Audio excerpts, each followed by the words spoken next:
If Nigeria, and I said, gets it wrong in 2023, because 2023 is to enable Nigeria to start rebuilding again.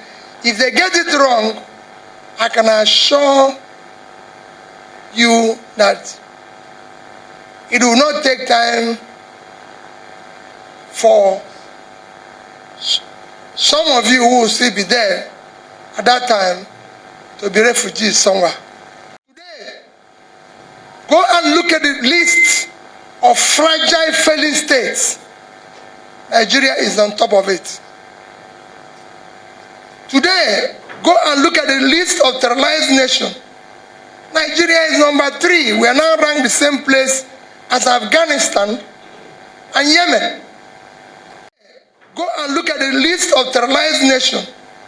Nigeria is number 3. We are now ranked the same place as Afghanistan and Yemen. Peter Obi, listening to you sometimes makes me want to shed tears for my country, Nigeria. Today we are the capital of poverty. We have been since 2019. What is worse in it is that Nigeria have more people living in poverty than the 2 biggest countries of the world combined. China and India combined is 2.8 billion. Nigeria is 200 million. So we're not even to 10% of these 2 countries combined, but we have more people living in poverty. If Buhari listens to this speech, he will go into hiding because the cabals around him have not given him the clear picture of what Nigeria looks like today. But I tell you, in this speech, Peter Obi has x-rayed Nigeria. So guys, let me allow you watch this video from beginning to end.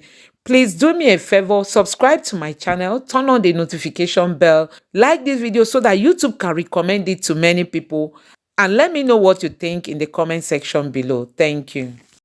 Ladies and gentlemen, can I invite His Excellency, former Governor of Anambra State, Peter Obi.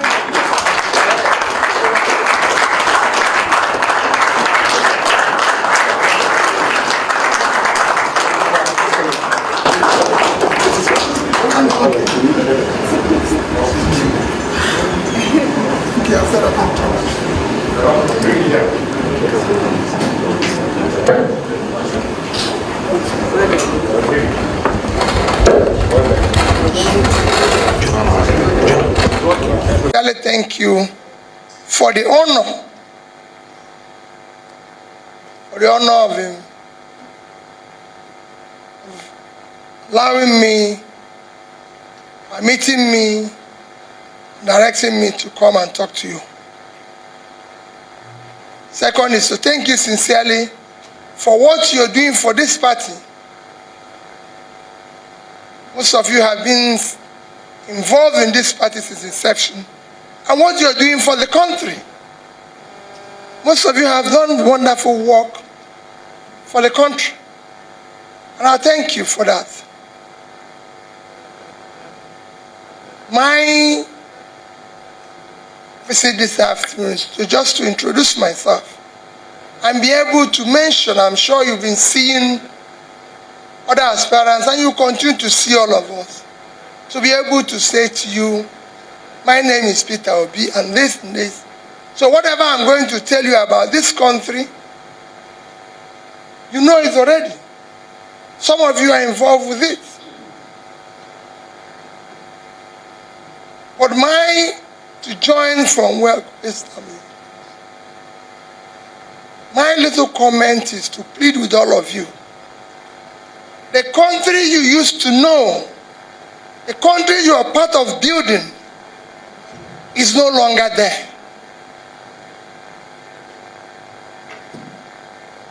There's nothing today.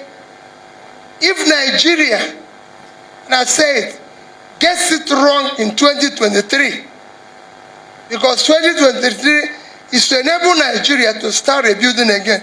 If they get it wrong, I can assure you that it will not take time for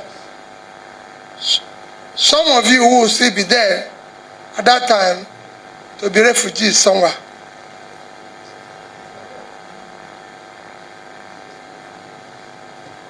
Today, go and look at the list of fragile failing states.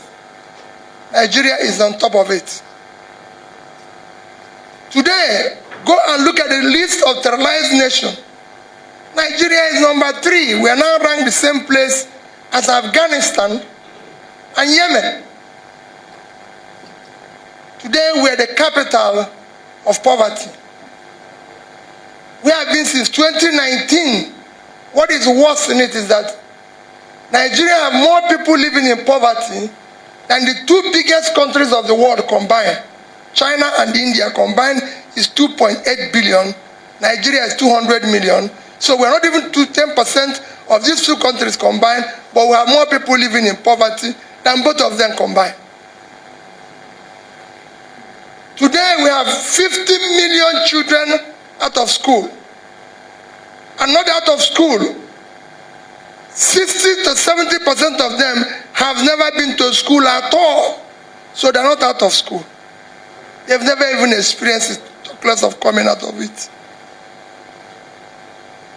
Your country's stress level, this country is now the most stressful place for people to live in. Go and check the stress level index. Our misery level have gone down so low.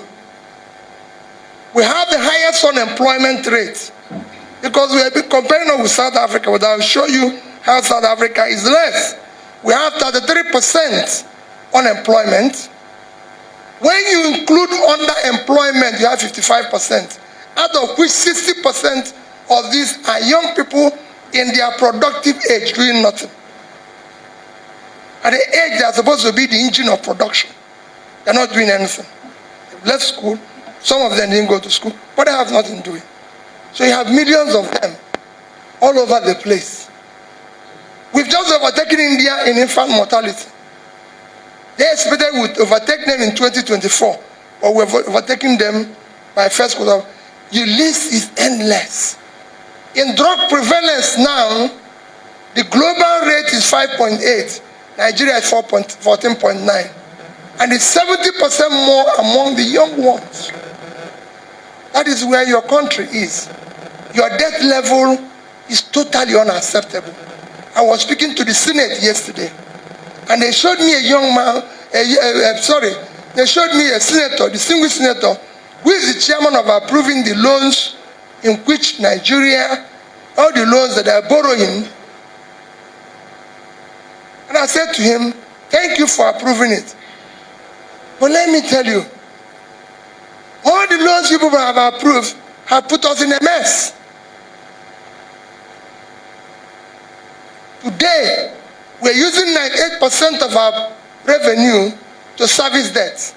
And I can tell you by end of this year, it will be 100 and something % of our revenue.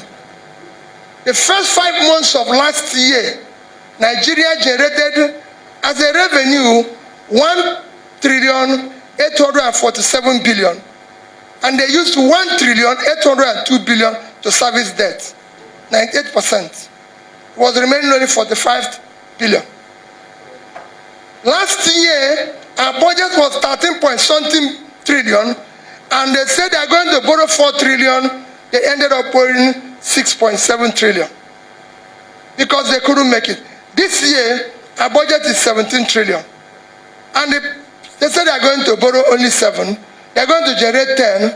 They are not going to generate 15, even 50% of that.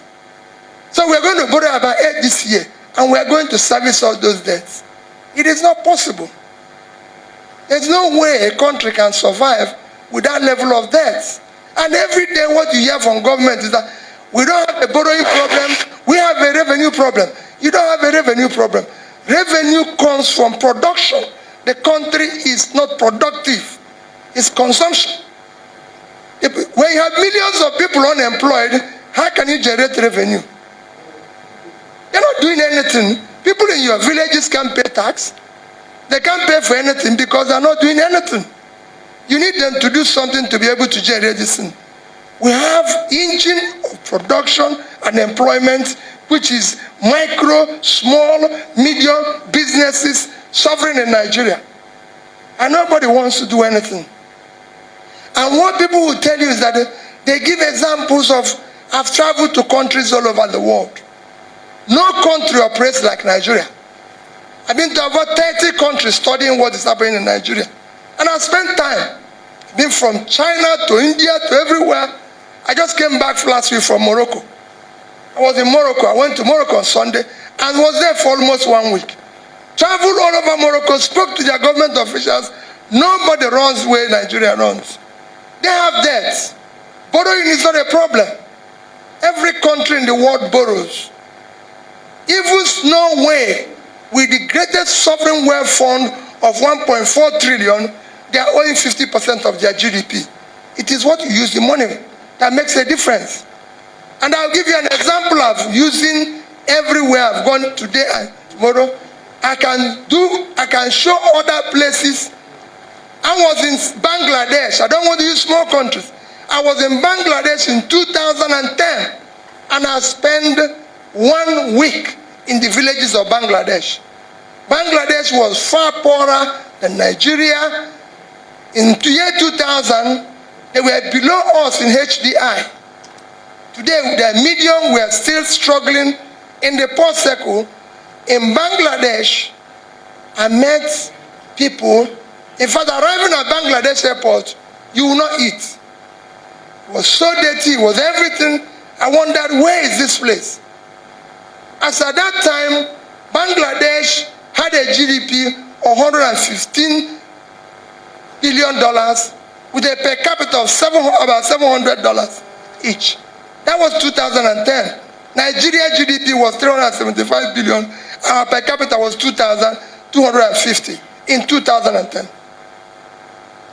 And our debts then, in 2010, because you in PDP have helped to clear all our foreign debts, our debts was brought down then to where we were owing just about 5% of our GDP.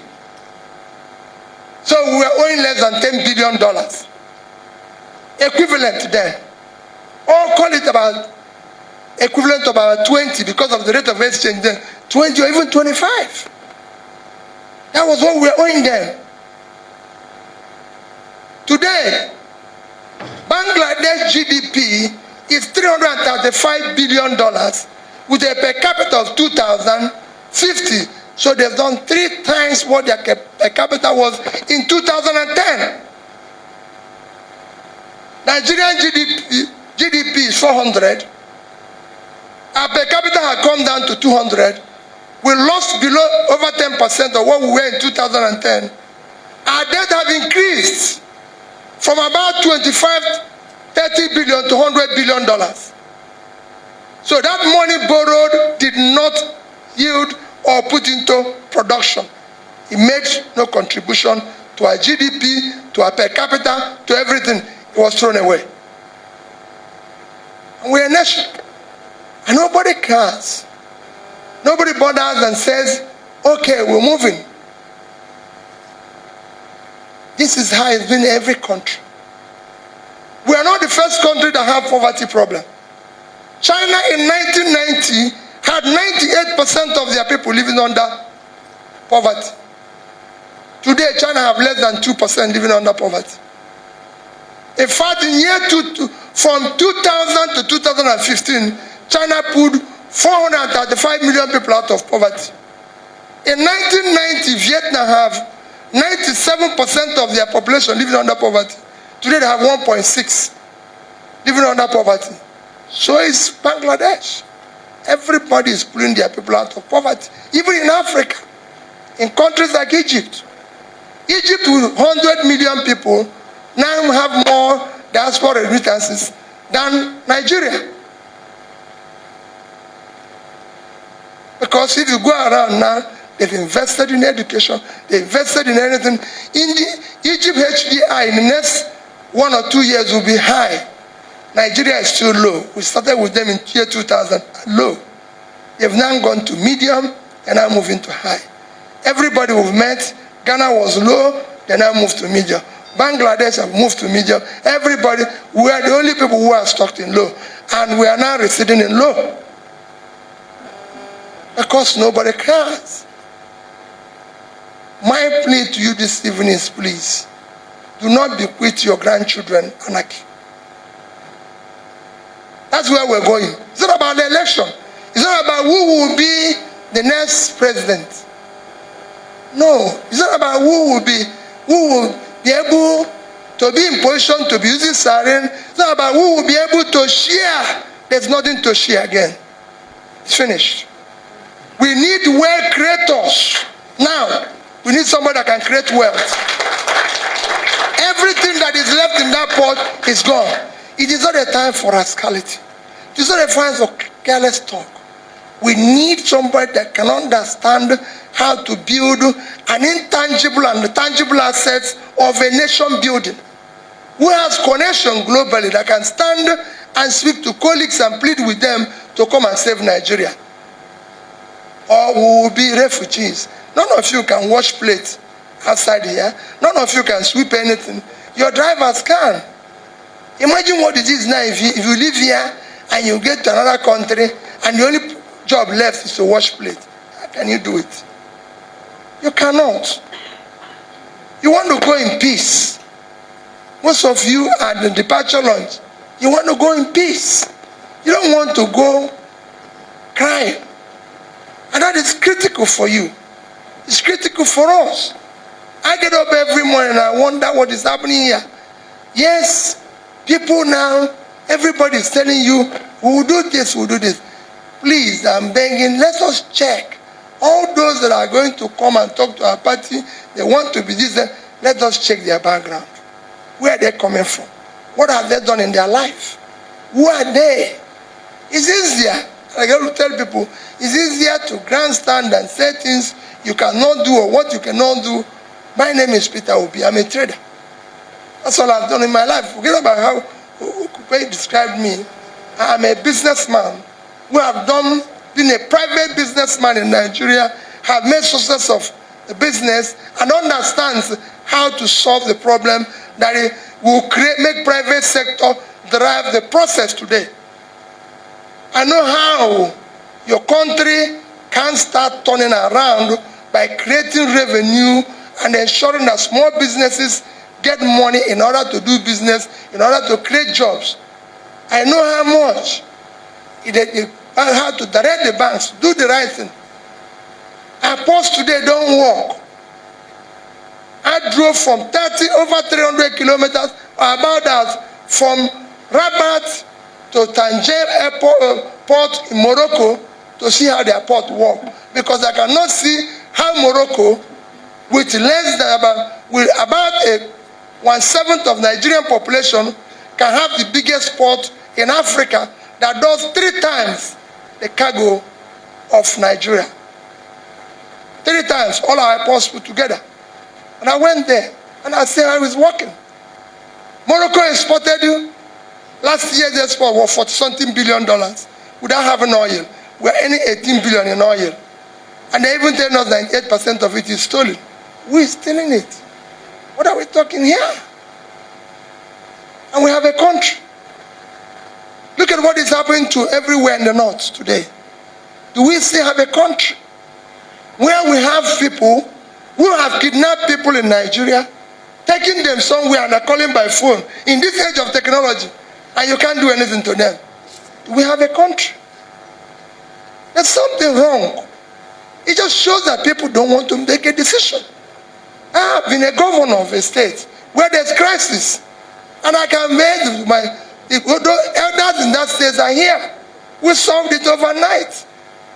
We have a country. The first ingredients of a failing state is when the government is no longer in control of its territory. We are no longer in control of here. We're talking about food. Morocco, with a third or half, let me call half, of our land space, exported agricultural materials of over $8 billion last year. I was telling Chief Servant when we went to Niger State, I said, how can we have Niger State with 76,000 square kilometers of land? And we're talking about food. Netherlands, with 33,000 square kilometers, if we include water, 42.6 thousand square meters, was able to export 120 something billion worth of agricultural materials. What are we doing? How can we get this country to work? Just because we have leaders who don't have the capacity, don't have the competence, who wants to waste everybody's time and run around and creating nothing. My dear fathers, my dear mothers, let's create a future for this country. What we are going through now will take its revenge on your grandchildren. Thank you and God bless you.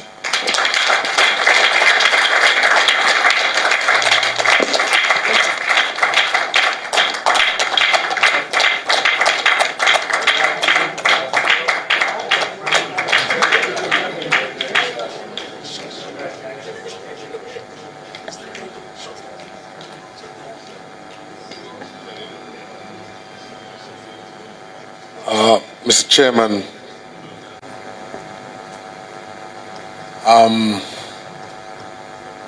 I frankly don't know what to say. I'm sure none of us will be happy to be called Nigerians. I'm happy that we have men and women of substance who can take Nigeria out of the woods. We're in a democracy. I want to thank Dr. Peter Obi for his presentation. And it's something Nigerians should indeed listen to. So guys, please do me a favor and share this post, share this video, let it get to everybody. Honestly, this speech is very touching. If you are a patriotic Nigerian, you want to cry listening to this Peter Obi speech. Please do me a favor, subscribe to my channel, turn on the notification bell, like this video so that YouTube can recommend it to many people, and let me know what you think in the comment section below. Thank you.